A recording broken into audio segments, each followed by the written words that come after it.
Try. Let's give it a shot. So what's that? What's that trophy in the back? Is that a fallopian tube? Oh, we can unmute. Nice. Fallopian tube. That's from the 2019 Fallopian Classic. It's I kind of want to give it to GPT, and that's what it is now. Actually, that's a good question. Interesting. Maybe it's supposed to be secret. Look at these weights, though, man. Like he's, probably like 5 years ago. What do you think? So 45, 45, probably 45s, you think, or 10? Are those 45, 45 90s? But they're double weights, aren't they? Are they? Good question. I mean, if it is, so we have three. So basically, 6 times 90.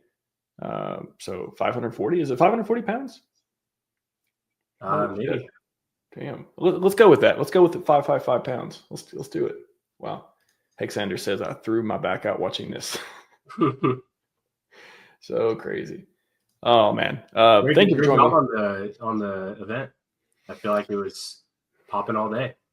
It has been popping. It's been pamping. It's been, I don't know if we made any dent in the price chart, but I think that, all we can do is go out here and try to make contributions, right? I mean, no better than anyone. It's like you've been here for years now, and it's you've seen some things, you built some things, and it's one of those, like, why not? Like, why can't we win?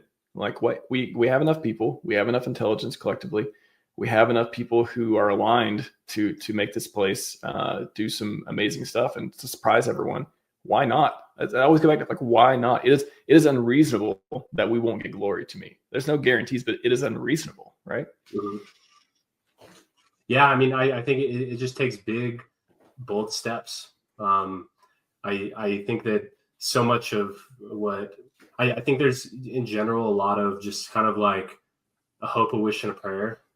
And that worked when there's global bull cycle happening in a relatively low competition environment, but in a very competitive environment and basically global bear market, it's like you can't just wait for that.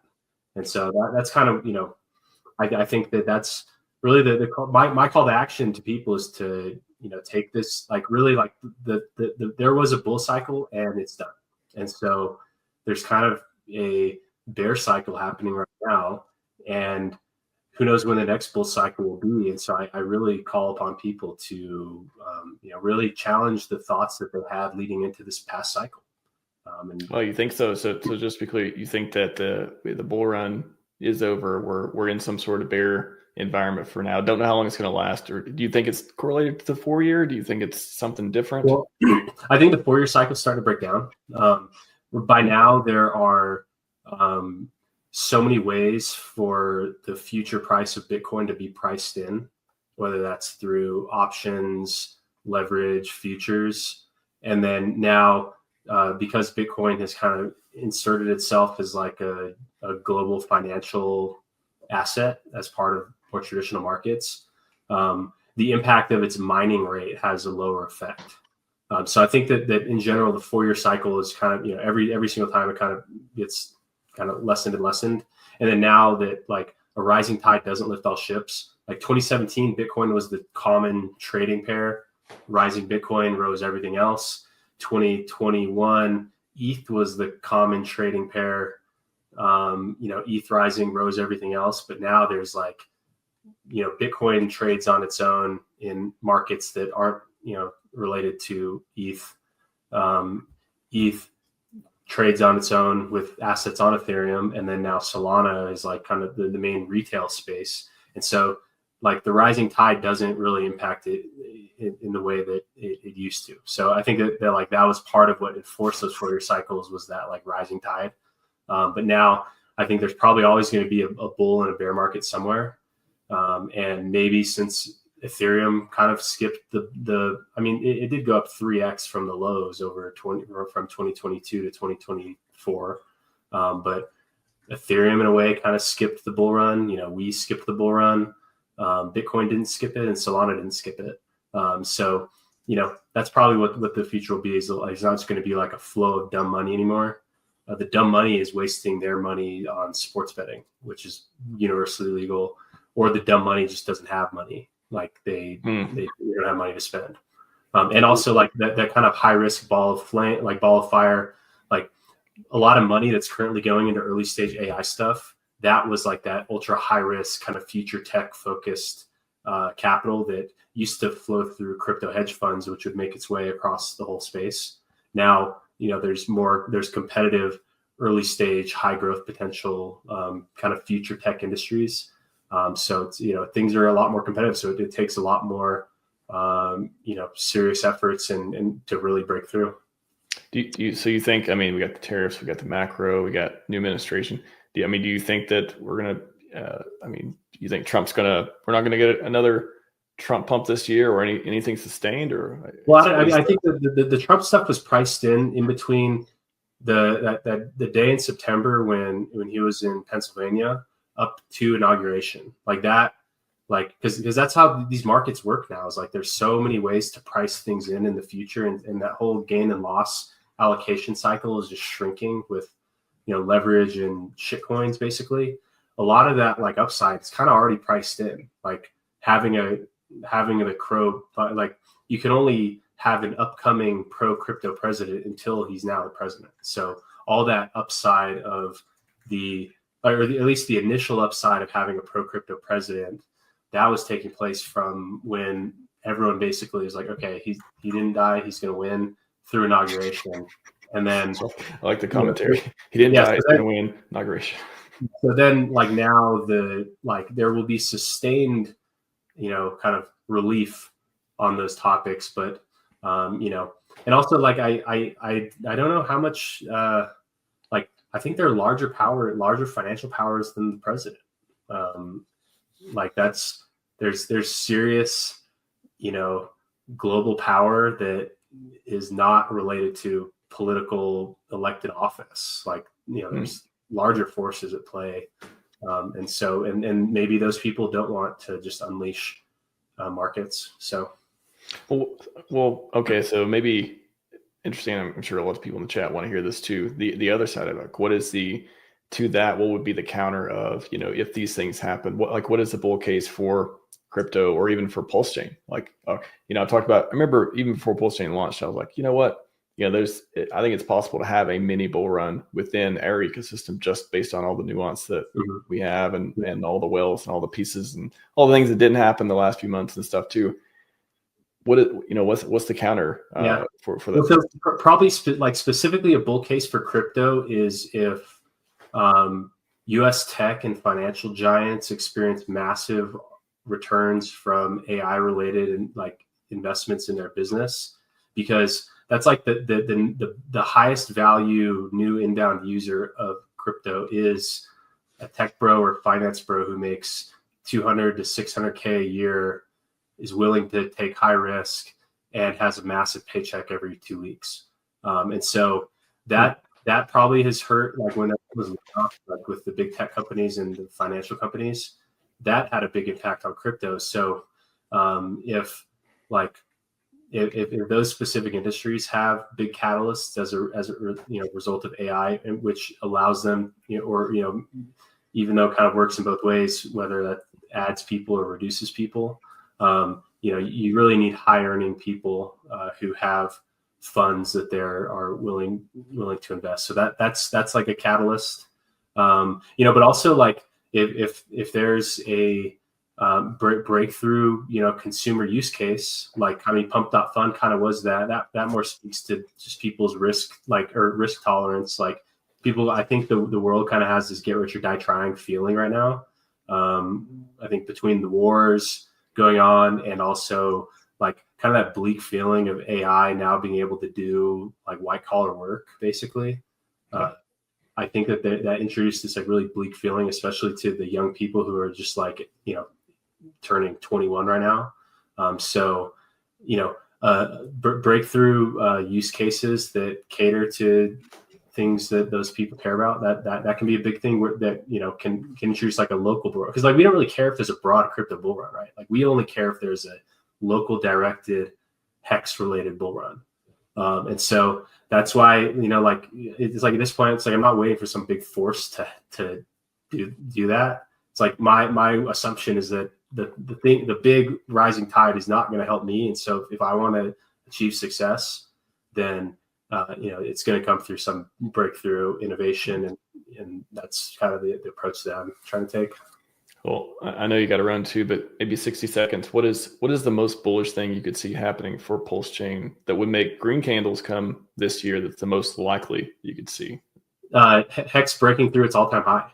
So much of the top level resistance from Hex was ported over to Pulse and PulseX, and so like what would normally be a big source of resistance on any attempt to go up, like if there's any type of demand catalyst, like whether that's through FlexNet or otherwise, that is causing new like active buying of Hex and then using it in some protocol that it's like, just not being actively sold.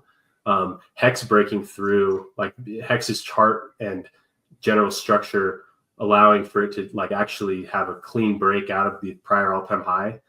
That's the bull case for PulseChain, I think, is Hex shocking the world and reintroducing itself as a powerful and resilient asset that is not just like kind of like the CD, like time lock your Hex and earn more narrative, but Hex that's more at the center of an economic system.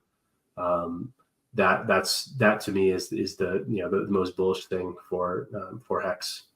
Wow. And maybe, I mean, it's like everything old is new again. Like, is Hex really, is it key again? Is it that? Yeah, I mean, that's why, like even XRP, like look at like that continues to have like random pockets of delayed success. And part of it is just that like, it just kind of sticks around. And like, I talk to people that are like not in the crypto world. A lot of these people, especially if they're a little bit older, they find out I work in the space and they ask me like about XRP. And so it's like things that I think have staying power. It just puts them, it just gives it a chance to like catch the right catalyst at the right time, to run things up. So, that's like Hex now kind of, it's a mature asset. It's really only gotten better.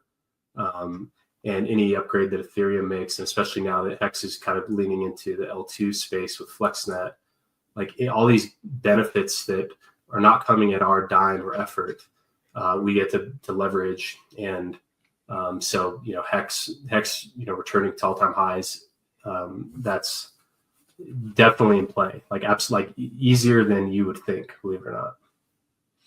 Well, I like that. I like that a lot. I would love to see Hex break through all-time highs. Let's get a few dollar Hex. How about that? Let's start talking dollar terms instead of sub pennies, right? I could probably stay out for about 5 more minutes. So okay, yeah. Just on Hex too. I mean, I love to have Hex conversations. This whole day was like mostly Hex, like at least half or more of the conference was. What do people who just got into PulseChain and PulseX, what do they need to know about Hex? It feels wildly different. It feels the same, but then also wildly different based on the big moves that have happened recently. Like, what are they missing when they're like just not wanting to play with Hex these days? I think that, I mean, anyone who's entering any crypto space now, they're looking for like some kind of high risk, high reward opportunity. But also I think that, if people like Hex is like kind of core use, like the big money use case is like that as a reserve asset, or like, that reserve asset from like a corporate or government perspective, but like savings asset from a retail user perspective. So I think that Hex is probably hurt like from that, being its main use case is just like savings and not like a lottery ticket. So I think that, that's really one of the goals of FlexNet is to now like make Hex part of other higher risk, like being able to lever up the risk related to holding Hex, through things on like FlexDex or other types of ways to kind of amplify that. I think that can attract those people who are just getting in. So it's kind of a tough sell to someone who's like not actively saving money, who's trying to take some portion of their paycheck and put it into something, be like one of the first 10 buyers of something, and then sell once like the 100th buyer gets in before it kind of bleeds out and everything's on to the next one. Like, to that user, the Hex narrative, it just may be falling on deaf ears. But I think with expanded use case around Hex, it can introduce it to more people, not just at times when they're like trying to save. Like Hex is like a savings vehicle, like that really only reaches people who are ready to, or who are actively looking for that as a solution. And so I think expanding the use cases is key to that. Well, I think earlier too, you mentioned something around maybe green candles are could be overrated for ecosystem and Hex and stuff too. But how much would Hex getting to 10 cents again? What kind of impact would that have on this? What we want to be a revival for this coin? Like, how much impact would that make? It would show that it's like not dead, like, and that's crypto is a game of like most things die out and then some things carry on for many cycles, and it's kind of at a precipice of, is it going to carry forth, or is it going to just kind of be another thing that also died? So just not so much like the green candle itself, but just like renewed demand and like renewed life. That's the big piece. Because I was thinking about it more. I think the thing that actually onboards people isn't green candles; it's actually red candles. And I mean that by realized gain.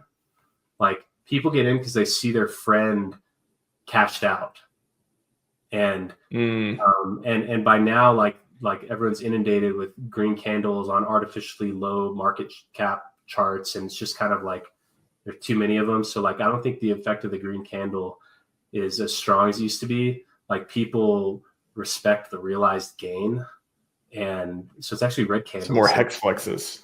Yeah. So yeah, more or just like cash, or people like being able to cash out of a big position. Like that I think attracts a lot of people. Yeah. All right. Well, about to wrap up the conference, man. Anything else you want to send us out on, and you can get going as well? No, I mean, this really feels like December of 2020, and that was setting up for basically like 100x on Hex from that perspective, and Hex being the number one leverage point for the rest of the ecosystem. Like it really is time to like all the stars are aligning, the low rates, the artificially low price, the new use cases, like all these things are kind of blending, and it's really feeling like that era of Hex, which set us up for massive upside. So starting to feel a little bit like Christmas. Yeah, it is. That'd be nice.